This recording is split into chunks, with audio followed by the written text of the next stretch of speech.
KTU 2024 സ്കീമിൽ S3 സ്റ്റുഡൻസിന് ഈ ബ്രാഞ്ചസിൽ വരുന്ന കുട്ടികൾക്ക് പഠിക്കാനുള്ള സബ്ജക്റ്റാണ് ഒബ്ജക്റ്റ് ഓറിയന്റഡ് പ്രോഗ്രാമിംഗ്. ഈ ഒബ്ജക്റ്റ് ഓറിയന്റഡ് പ്രോഗ്രാമിംഗ് എന്ന വേർഡ് ആക്ച്വലി ഉദ്ദേശിക്കുന്നത് ഒബ്ജക്റ്റ് ഓറിയന്റഡ് കോൺസെപ്റ്റ് പഠിക്കുക എന്നുള്ളതാണ്. എന്താണ് ഈ ഒബ്ജക്റ്റ് ഓറിയന്റഡ് കോൺസെപ്റ്റ്? പ്രോഗ്രാമിംഗ് ലാംഗ്വേജസിന് ഹൈ ലെവൽ ലാംഗ്വേജസിനകത്ത് ഫോളോ ചെയ്യുന്ന രണ്ട് കോൺസെപ്റ്റ്സ് ആണ് പ്രൊസീജിയർ ഓറിയന്റഡ് പ്രോഗ്രാമിംഗ് കോൺസെപ്റ്റും ഒബ്ജക്റ്റ് ഓറിയന്റഡ് പ്രോഗ്രാമിംഗ് കോൺസെപ്റ്റ്സ്. നിങ്ങൾ ഓൾറെഡി C പഠിച്ചിട്ടുണ്ട് അല്ലേ? കഴിഞ്ഞ സെമ്മിൽ C പഠിച്ചു. സിക്ക് അകത്ത് ഫോളോ ചെയ്യുന്നത് പ്രൊസീജിയറൽ ഓറിയന്റഡ് പ്രോഗ്രാമിംഗ് കോൺസെപ്റ്റ് ആണ്. പ്രൊസീജിയർ മീൻസ് ഫംഗ്ഷൻ ബേസ് ചെയ്തിട്ട് പ്രോഗ്രാം എഴുതുന്നതിനാണ് പ്രൊസീജിയർ ഓറിയന്റഡ് പ്രോഗ്രാമിംഗ് കോൺസെപ്റ്റ് എന്ന് പറയുന്നത്. C റിലീസ് ചെയ്തത് 1972 ആ ഒരു ടൈമിലൊക്കെ ഫോളോ ചെയ്തത് പ്രൊസീജിയർ ഓറിയന്റഡ് പ്രോഗ്രാമിംഗ് കോൺസെപ്റ്റ് ആയിരുന്നു. അതിനുശേഷം സിയുടെ ഒരു അപ്ഡേറ്റഡ് വെർഷൻ വന്നു C++. C++ റിലീസ് ചെയ്യുന്ന ടൈമിലാണ് 1980s ബിഗിനിങ്ങിലാണ് ഈ ഒബ്ജക്റ്റ് ഓറിയന്റഡ് പ്രോഗ്രാമിംഗ് കോൺസെപ്റ്റും ഫോളോ ചെയ്ത് തുടങ്ങുന്നത്. അതിനുശേഷം റിലീസായ ഒട്ടുമിക്ക ലാംഗ്വേജസും ഫോളോ ചെയ്യുന്നത് എന്ത് തന്നെയാണ്? Object oriented programming concept. അതിന്റെ ബെസ്റ്റ് എക്സാമ്പിൾ ആണ് ജാവ ആയിക്കോട്ടെ, പൈത്തൺ ആയിക്കോട്ടെ, .NET ആയിക്കോട്ടെ, ജാവാസ്ക്രിപ്റ്റിനകത്ത് നോഡ്, ജാവാസ്ക്രിപ്റ്റിന്റെ ബാക്ക് എൻഡ് ലാംഗ്വേജ് ആണ് നോഡ്. ഈ ലാംഗ്വേജസിനകത്തൊക്കെ ഫോളോ ചെയ്യുന്നത് ഒബ്ജക്റ്റ് ഓറിയന്റഡ് പ്രോഗ്രാമിംഗ് കോൺസെപ്റ്റ് ആണ്.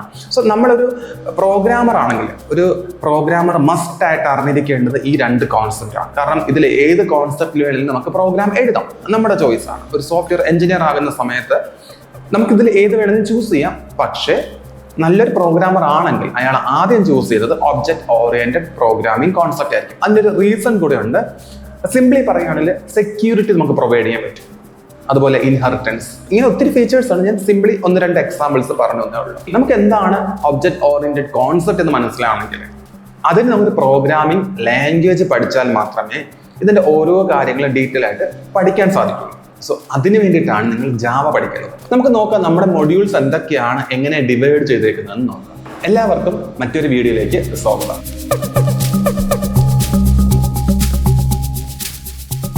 ഈ ഒരു സബ്ജക്റ്റ് പഠിക്കുമ്പോൾ പ്രീവിയസ് സ്കീംസിനകത്ത് 2015-ലും 2019 സ്കീംസിലും ഒക്കെ സ്റ്റാർട്ടിങ്ങിൽ വേറൊരു സബ്ജക്റ്റും കൂടെ ആഡ് ചെയ്തിട്ടുണ്ടായിരുന്നു, object oriented analysis and design.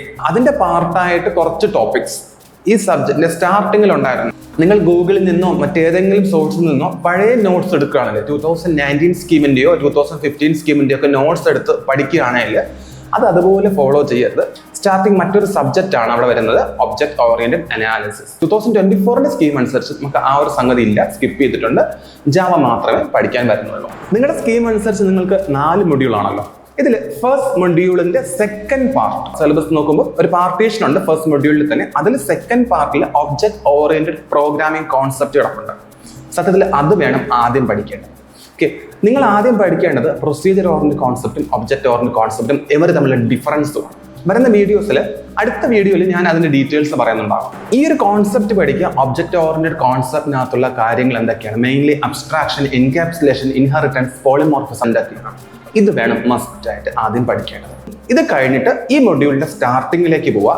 Java എന്ന ലാംഗ്വേജ്, ജാവയുടെ ഹിസ്റ്ററി, ജാവ റിലീസ് ചെയ്ത വർഷം, ജാവയുടെ ഫാദർ ആരാണ്, ആ ടീമിനകത്ത് വർക്ക് ചെയ്ത ആൾക്കാർ, ഇങ്ങനെ തുടങ്ങിയ കുറച്ച് ബേസിക് ആയിട്ട് ഹിസ്റ്ററി അതിനകത്ത് വരുന്നുണ്ട്. അതൊക്കെ വെറുതെ ഒരു ജനറൽ ഇൻഫർമേഷൻ ആണ് പഠിച്ചു വെക്കുക.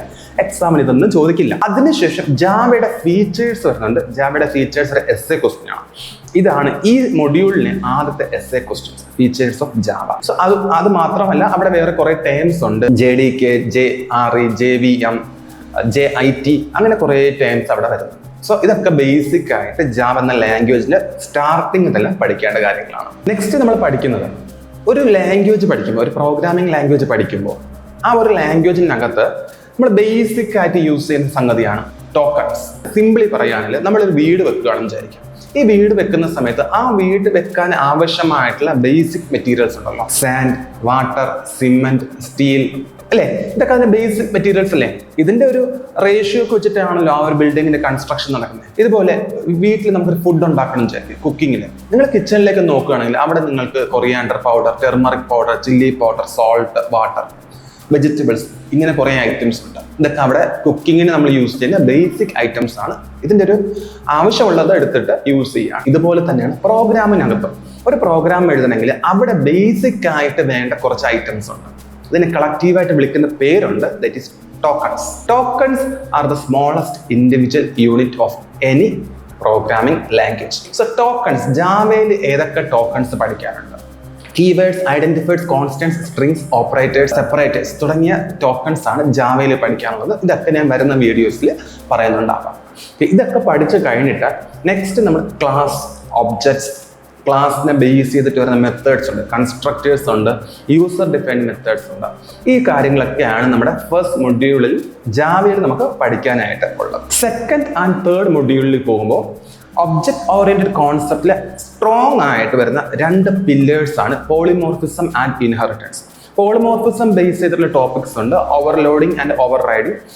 മെത്തേഡ് ഓവർ റൈഡിങ് ഉണ്ട്, ഓവർലോഡിങ്ങിനകത്ത് മെത്തേഡ് ഓവർ ലോഡിങ് ഉണ്ട്. ഈ രണ്ട് ടോപ്പിക്സും സത്യത്തിൽ അത് രണ്ട് വലിയ എസ്എ ക്വസ്റ്റ്യൻസ് ആണ് കേട്ടോ.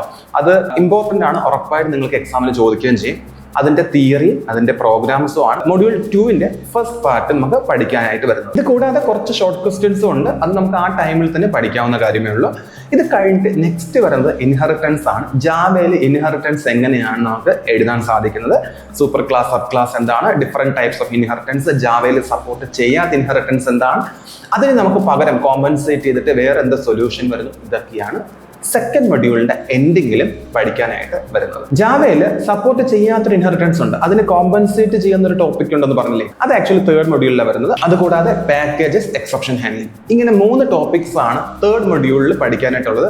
സത്യത്തിൽ ഫസ്റ്റ് മൊഡ്യൂളും സെക്കൻഡ് മൊഡ്യൂളും നിങ്ങൾക്ക് നന്നായിട്ട് അറിയാമെങ്കിൽ, നന്നായിട്ട് നിങ്ങൾ പഠിച്ചിട്ടുണ്ടെങ്കിൽ തേർഡ് മൊഡ്യൂൾ പഠിക്കാൻ വളരെ ഈസിയാണ്. 30 മിനിറ്റ്സ് മാക്സിമം അരമണിക്കൂർ കൊണ്ട് നമുക്ക് തേർഡ് മൊഡ്യൂൾ പഠിക്കാൻ സാധിക്കും. പക്ഷേ ഫസ്റ്റ് ആൻഡ് സെക്കൻഡ് മൊഡ്യൂൾ നന്നായിട്ട് അറിഞ്ഞാൽ മാത്രമേ നമുക്ക് തേർഡ് മൊഡ്യൂൾ പഠിക്കാനായിട്ട് സാധിക്കുള്ളൂ.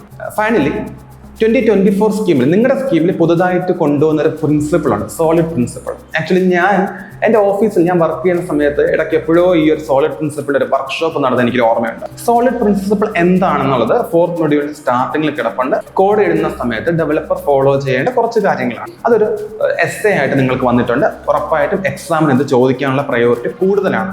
സോളിഡ് പ്രിൻസിപ്പിൾസ് കഴിഞ്ഞിട്ട് നെക്സ്റ്റ് നമുക്ക് പഠിക്കാൻ വരുന്നത് സ്വിംഗ് ആണ്. ജാവയിൽ എഡബിലിറ്റി കോൺസെപ്റ്റും സ്വിംഗും ഉണ്ട്. എഡബിലിറ്റി ബേസിക് കോൺസെപ്റ്റ് ആണ്, പണ്ട് ആദ്യകാലത്ത് യൂസ് ചെയ്തിരുന്നതാണ്. അതിൻ്റെ ഒരു അപ്ഡേറ്റഡ് വെർഷൻ ആണ് സ്വിംഗ്. കുറച്ചുകൂടെ ബെറ്റർ ആയിട്ട് ലുക്ക് ആൻഡ് ഫീൽ വന്നിട്ട് നമുക്ക് ഈ കമ്പോണൻസ് ഒക്കെ പ്ലേസ് ചെയ്തിട്ട് ഒരു UA ഒക്കെ ചെയ്യുന്ന സമയത്ത് അതിൽ കമ്പോണൻസ് പ്ലേസ് ചെയ്യാം. അതിനെ ബേസ് ചെയ്തിട്ട് ജാവയിൽ വന്നിട്ടുള്ള ക്ലാസസും അതിന്റെ കൺസ്ട്രക്ടേഴ്സും അതിൽ സപ്പോർട്ട് ചെയ്യുന്ന മെത്തേഡ്സും ഒക്കെയാണ് സ്വിംഗ് കൊണ്ട് ഉദ്ദേശിക്കുന്നത്. ഈ കാണുന്ന എക്സാമ്പിൾ ഇല്ലേ, ഇത് സ്വിംഗിന്റെ ഒരു എക്സാമ്പിൾ ആണ്. ഇതുപോലെ ഒരു ആപ്ലിക്കേഷൻ ചെയ്യുന്ന സമയത്താണ് നമുക്ക് ഈ കമ്പോണൻസിന്റെ യൂസേജ് വരുന്നത്. ഇതിന് ജാവ തന്നെ പ്രൊവൈഡ് ചെയ്തിട്ടുള്ള ക്ലാസസ് ഉണ്ട്. സത്യത്തിൽ അത് 2 ഹയറാർക്കിയിൽ തന്നിട്ടുണ്ട്. ആദ്യകാലത്ത് AWT ഹയറാർക്കി ആയിരുന്നു ഫോളോ ചെയ്തിരുന്നത്. ദെൻ അതൊന്ന് അപ്ഡേറ്റ് ചെയ്ത് സ്വിംഗ് എന്നൊരു ഹയറാർക്കി വന്നു. അതിനകത്ത് ഡിഫറെന്റ് ക്ലാസസും ഓരോ ക്ലാസസിനകത്ത് ഡിഫറെന്റ് കൺസ്ട്രക്ടേഴ്സും മെത്തേഡ്സും ഒക്കെ ഉണ്ട്. സോ അത് പഠിച്ചാൽ മാത്രമേ നമുക്കത് യൂസ് ചെയ്യാൻ സാധിക്കുള്ളൂ. സത്യത്തിൽ തേർഡ് മൊഡ്യൂളിൽ പഠിക്കുന്നത് പ്രോഗ്രാംസ് ആണ്, ബേസിക് ആയിട്ടുള്ള പ്രോഗ്രാംസ് എഴുതി പോകുന്നത്. ഫോർത്ത് മൊഡ്യൂൾ ആകുമ്പോൾ നമ്മൾ ആപ്ലിക്കേഷൻസ് ആണ് എഴുതാൻ പഠിക്കുന്നത്. അതുകൊണ്ടാണ് സ്വിംഗ് നമ്മൾ പഠിക്കേണ്ടി വരുന്നത്. സ്വിംഗ് മാത്രമല്ല, ഒരു ആപ്ലിക്കേഷൻ എഴുതുന്ന സമയത്ത് അവിടെ ഇവന്റ്സ് വരാറുണ്ട്. സപ്പോസ് ഈ ബട്ടൺ നമ്മൾ ക്ലിക്ക് ചെയ്യുന്നു. ഈ ബട്ടൺ ക്ലിക്ക് ചെയ്യുമ്പോൾ യൂസർ നെയിമും പാസ്വേഡും കളക്ട് ചെയ്തിട്ട് യൂസറിന്റെ പ്രൊഫൈലിലേക്ക് പോയി, ഒരു പേജിൽ നിന്ന് മറ്റൊരു പേജിലേക്ക് പോയി. ആക്ച്വലി അവിടെ ഒരു ഇവന്റ് ആണ് നടന്നത്. ആ ഒരു ഇവന്റിന്റെ റെസ്പോൺസിലാണ് മറ്റൊരു പേജിലേക്ക് റീഡയറക്റ്റ് ആയത്. ആ ഇവന്റ് എന്താണെന്ന് ചോദിച്ചാൽ മൗസ് ക്ലിക്ക് ആയിരുന്നു. മൗസ് യൂസ് ചെയ്തിട്ട് ക്ലിക്ക് ചെയ്തപ്പോൾ അതൊരു ഇവന്റ് ആണ്. ഇവന്റ് ബേസ് ചെയ്തിട്ട് ഒരു ആക്ഷൻ ആണ് അവിടെ പെർഫോം ചെയ്തത്. ഇങ്ങനെ കീബോർഡ്സും മൗസും ഒക്കെ യൂസ് ചെയ്തിട്ടുണ്ട് യൂസറിന് ഒത്തിരി ഇവന്റ്സ് ജനറേറ്റ് ചെയ്യാൻ സാധിക്കും. ഈ ഇവന്റ്സ് വരുമ്പോൾ ഇവന്റ്സ് എങ്ങനെ ഹാൻഡിൽ ചെയ്യണം എന്നുള്ളത് ജാവയിൽ ഒരു മോഡൽ ഉണ്ട്, that is delegation event model. Delegation event model പഠിച്ചാൽ മാത്രമേ നമുക്കൊരു ആപ്ലിക്കേഷനിൽ ഇവന്റ്സ് പ്രോപ്പറായിട്ട് അപ്ലൈ ചെയ്യാൻ സാധിക്കുള്ളൂ. അവിടെ കുറേ ക്ലാസ്സസ് ഉണ്ട്, അതിനെ ബേസ് ചെയ്തിട്ട് ഒത്തിരി ഇന്റർഫേസസ് ഉണ്ട്, ഇവന്റ് ലിസണർ ഉണ്ട്, ആക്ഷൻ ലിസണർ ഉണ്ട്. സോ നമുക്കിതൊക്കെ കറക്റ്റായിട്ട് പഠിച്ചാൽ ഇതിന്റെ ആപ്ലിക്കേഷൻ അനുസരിച്ച് എഴുതാൻ സാധിക്കും. സോ നിങ്ങൾക്ക് പഠിക്കാൻ വരുന്ന അടുത്ത ടോപ്പിക് എന്താണ്? Event handling. ഡെലിഗേഷൻ ഇവന്റ് മോഡലിൽ കഴിഞ്ഞാൽ ഫൈനലി നമ്മൾ പഠിക്കുന്നത് JDBC, ഡാറ്റാബേസ് കണക്ടിവിറ്റിക്ക് വേണ്ടി ജാവയിൽ പ്രൊവൈഡ് ചെയ്തിരിക്കുന്ന ഒരു ഫീച്ചറാണ് JDBC. ഈ സിലബസ് ഞാൻ കുറേ വർഷങ്ങളായിട്ട് 2019 സ്കീം മുതൽ കാണുന്ന കാര്യമാണ്. 2019 സ്കീമിലും ജാവയുടെ ലാസ്റ്റ് ടോപ്പിക് JDBC ആണ്.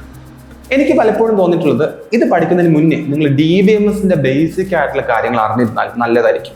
കാരണം SQL queries അറിയണം, ഡാറ്റാബേസ് എന്താണെന്ന് അറിയണം, ഡാറ്റാബേസിനകത്ത് എങ്ങനെ നമുക്ക് DDL കമാൻഡ്സ്, DML കമാൻഡ്സ് എങ്ങനെ യൂസ് ചെയ്യാം, എങ്ങനെ നമുക്കത് ക്വറീസ് ആയിട്ട് എഴുതിയിട്ട് എങ്ങനെ ടേബിൾസ് ക്രിയേറ്റ് ചെയ്യാം, ഡാറ്റ ഇൻസേർട്ട് ചെയ്യാം തുടങ്ങിയ കാര്യങ്ങളൊക്കെ അറിഞ്ഞിരിക്കണം. ഞാൻ ഈ പറഞ്ഞ കാര്യങ്ങൾ നിങ്ങൾക്ക് തന്നെ പലർക്കും ഒരു ഐഡിയ കിട്ടിക്കാണില്ല. അത് നിങ്ങളുടെ അടുത്ത സെമസ്റ്ററിൽ പഠിക്കാൻ വരുന്ന ഒരു സബ്ജക്റ്റാണ് ഡാറ്റാബേസ് മാനേജ്മെന്റ് സിസ്റ്റം. സെർവർ കേട്ടിട്ടുണ്ടായിരിക്കുമല്ലോ. സെർവറിനകത്ത് ഡാറ്റ കൊണ്ടുവയ്ക്കാൻ യൂസ് ചെയ്യുന്ന ഒരു ഏരിയ, അതാണ് ഡാറ്റാബേസ്. ഓക്കെ, ഡാറ്റാബേസിനകത്ത് ഡാറ്റ കൊണ്ടുവയ്ക്കുക അല്ലെങ്കിൽ ഡാറ്റ അവിടെ നിന്ന് എടുക്കുക, ഡാറ്റ മാനിപ്പുലേഷൻസ് ഒക്കെ ചെയ്യുന്ന സമയത്ത് അവിടെ നമ്മൾ യൂസ് ചെയ്യുന്ന ക്വറീസ് ഉണ്ട്. അതിനെയാണ് DDL കമാൻഡ്സ് എന്നും DML കമാൻഡ്സ് എന്നൊക്കെ വിളിക്കുന്നത്. ആക്ച്വലി അതുകൂടെ അറിഞ്ഞാൽ മാത്രമേ നമുക്ക് JDBC കൃത്യമായിട്ട് പഠിക്കാൻ സാധിക്കുള്ളൂ. ഇതാണ് നിങ്ങളുടെ ലാസ്റ്റ് ടോപ്പിക് പഠിക്കാൻ വരുന്നത്. സത്യത്തിൽ ഈ ജാവ എന്ന സബ്ജക്റ്റ് പഠിക്കുമ്പോൾ ഈസി ആണോ എന്ന് ചോദിച്ചു കഴിഞ്ഞാൽ ഞാൻ ഒരിക്കലും ഒരു സബ്ജക്റ്റ്, ഒരു പ്രോഗ്രാമിംഗ് ലാംഗ്വേജ്, ഒരിക്കലും ഒരു പ്രോഗ്രാമിംഗ് ലാംഗ്വേജ് ഞാൻ ഈസി ആണോ ടഫാണെന്ന് ഞാൻ ഒരിക്കലും പറയില്ല. കാരണം നമ്മൾ മാത്സ് പഠിക്കുമ്പോൾ ചിലർക്ക് മാത്സ് വളരെ ഈസി ആയിരിക്കും, ചിലർക്ക് മാത്സ് ഇച്ചിരി ടഫായിരിക്കും. എനിക്ക് ഫീൽ ചെയ്തിട്ടുള്ള കാര്യം, നമ്മൾ പഠിക്കുന്ന കാര്യത്തിൽ ഇപ്പോൾ ജാവയിൽ ഒരു പ്രോഗ്രാം എഴുതുകയാണെങ്കിൽ അതിനകത്ത് ഒരു സെമികോളൻ കൊടുക്കുന്നുണ്ടെങ്കിൽ, അല്ലെങ്കിൽ അതിനകത്തൊരു കോഡ്സ് കൊടുക്കുന്നുണ്ടെങ്കിൽ, അതിനകത്തൊരു ഡോട്ട് കൊടുക്കുന്നുണ്ടെങ്കിൽ, ഡോട്ടിനെ പീരീഡ് എന്ന് വിളിക്കുന്നത്. ഓക്കെ, ഇങ്ങനെ ഒരു പീരീഡ് കൊടുക്കുന്നുണ്ടെങ്കിൽ അത് എന്തിനു കൊടുത്തു, അതിന്റെ എക്സാക്ട് യൂസേജ് എന്താണ്, ഇത് എവിടെ അപ്ലൈ ചെയ്യണം. ഓക്കെ, അതൊരു സിൻടാക്സ് ആണ്. ജാവ എന്ന ലാംഗ്വേജിന് സിൻടാക്സ് ആണ്. ഇത് കൂടാതെ നമ്മുടെ ബ്രെയിൻ യൂസ് ചെയ്തിട്ട് നമുക്കവിടെ ലോജിക്ക് ഡെവലപ്പ് ചെയ്ത് സോൾവ് ചെയ്യാനുള്ള സ്കിൽ ഉണ്ടാക്കണം. ഇത് സിമ്പിൾ മാത്സ് ആണ്. 5th സ്റ്റാൻഡേർഡിലും 6th സ്റ്റാൻഡേർഡിലും നമ്മൾ പഠിച്ചിട്ടുള്ള അഡിഷൻ, സബ്ട്രാക്ഷൻ ഒക്കെ ബേസ് ചെയ്തിട്ടുള്ള പ്രോബ്ലംസ് ആണ് നമുക്ക് സോൾവ് ചെയ്യേണ്ടത്. ഇതിന്റെ കൂടെ ഒബ്ജക്ട് ഓറിയന്റഡ് കോൺസെപ്റ്റും കൂടെ ഇവിടെ ഫോളോ ചെയ്യും. സത്യത്തിൽ ഈ മൂന്ന് കാര്യങ്ങൾ പഠിച്ചു കഴിഞ്ഞാൽ നമ്മൾ പ്രോപ്പർലി പ്രോബ്ലംസ് സോൾവ് ചെയ്ത് ഫ്രം ദ സ്ക്രാച്ച് കുഞ്ഞു പ്രോബ്ലംസിൽ നിന്ന്, കുഞ്ഞു പ്രോഗ്രാംസിൽ നിന്ന് സ്കിൽ ചെയ്ത് നിങ്ങൾക്ക് വലിയ വലിയ പ്രോഗ്രാംസ് എഴുതാൻ സാധിക്കും. 4th മൊഡ്യൂളിലാകുമ്പോൾ നിങ്ങൾക്കൊരു ആപ്ലിക്കേഷൻ എഴുതാമെന്ന ലെവലിലേക്ക് എത്താൻ സാധിക്കും. പക്ഷെ നമ്മളന്ന് ആ പേടിയൊക്കെ മാറ്റിയിട്ട് എൻജോയ് ചെയ്തുകൊണ്ട് പ്രോഗ്രാംസ് എഴുതി ശീലിക്കും. ഞാൻ പറയുകയാണെങ്കിൽ ജാവ വളരെ സിമ്പിൾ ആണ്. ഇത് ജാവയുടെ ഫീച്ചർ കൂടെയാണ്. Java is simple. ഓക്കെ, വരുന്ന വീഡിയോസിൽ നമുക്ക് 1st മൊഡ്യൂളിന്റെ ഡീറ്റെയിൽസ് നോക്കാം.